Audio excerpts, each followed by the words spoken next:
colder today, and I'm waiting on ingredients. So I thought it was a good opportunity to get the camera out and make a bit of video content, because it's been a while. I've got loads planned, loads in the schedule to make, and loads of things I want to explain and show you, but I've just not had the chance with the spring being so busy. Lots of fishery stocking up on their feed supplies ready for the summer.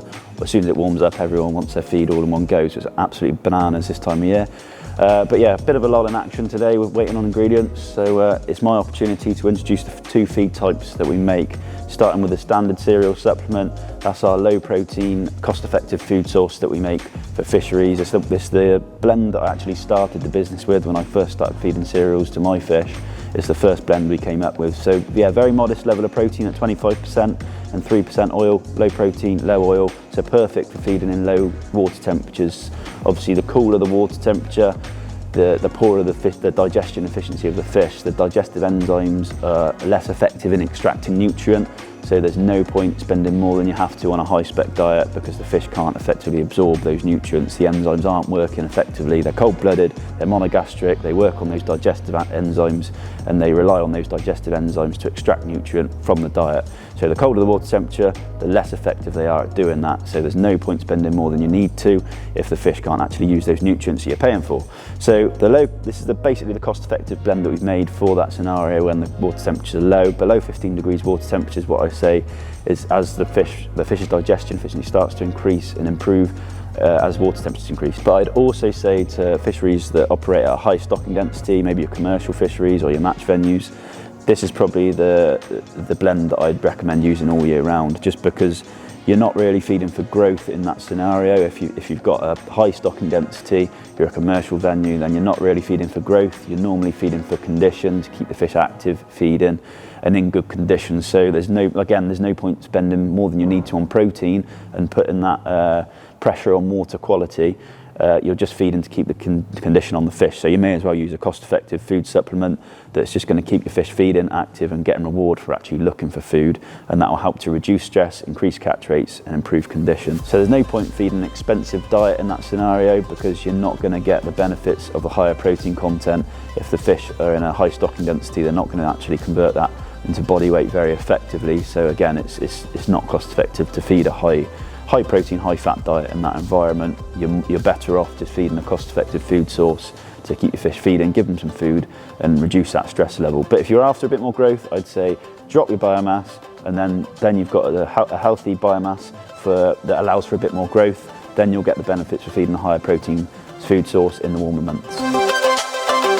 And then we have our best-selling pellet, which is BP Gold. It's 36% protein and 6% oil. This really is a great grower blend. It's fish meal free, all plant-based. You'll notice it's slightly darker in colour, and that comes from a fat coating. After the pellets are formed and cooled, they go through a fat coating process, which lifts that fat content up to 6%. So, as I've already said, the digestion efficiency of carp is pretty poor in cooler water temperature. So those enzymes can't extract nutrient very effectively the colder the water temperature, but as water temperatures pick up above 15 degrees, they start to become more efficient in converting that nutrient. So a higher protein content and higher fat content will yield a faster growth response if your stocking densities are right. So yeah, for that reason, obviously I'd say over 15 degrees water temperature to lift the protein a little bit. Over 15 degrees water temperature is when I start to feed BP Gold, because obviously the carp are looking to start to prepare for spawning as water temperatures increase. Cyprinid species will normally spawn at sort of 17, 18 degrees. So as water temperatures creep up towards that area, you want to be giving your fish a little bit of a lift in energy, a lift in condition, and help them sort of shake off that winter lethargy. And that lift in fat will help to give them that energy source. That fast metabolized energy comes from the fat content in BP Gold. It's our best selling pellet for a reason. It really is great at growing fish in the warmer months. Some people feed it all year round because they have so much faith in it. I tend to switch over at 15 degrees water temperature, and I'll feed that for the rest of the growing season until water temperatures start to drop.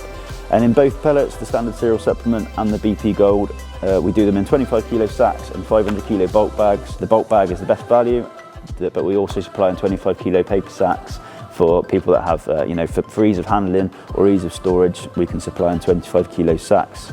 We do them in 12mm pellets, which is probably our best selling. Obviously the carp market love feeding to get bigger carp. So 12mm is probably our best seller, but we also do a 6mm pellet for sort of commercial fisheries and maybe stock ponds.